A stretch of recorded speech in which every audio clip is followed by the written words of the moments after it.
at the time he died, he had the second largest Batman collection in the world, and he had a Batmobile, and he was planning on building a museum in the St. Augustine area. He was looking for a place to rent to make into a Batman museum.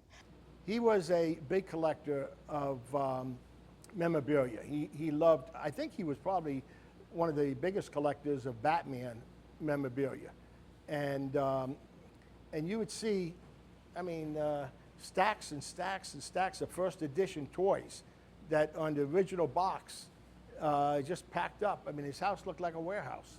It almost got to the point where it was so intrusive in his home.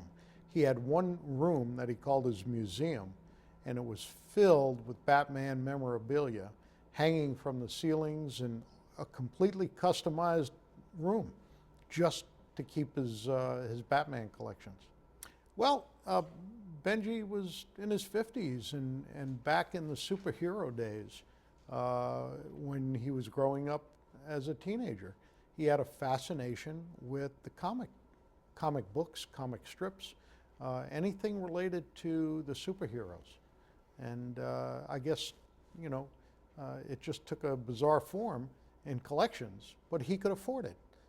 He lived a life that I think he considered to be lavish. He enjoyed collecting Batman memorabilia, and he lived among his memorabilia. And I think he liked that very much.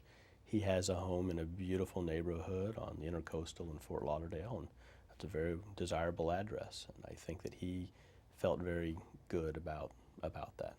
Well, he was very proud prior to his death, and it's I leave this with one thing that Ben did. He had purchased a Batmobile, a replica of a Batmobile, and he was very proud of it. And he had told me that he had just driven it and got gas in it, and it was his first time.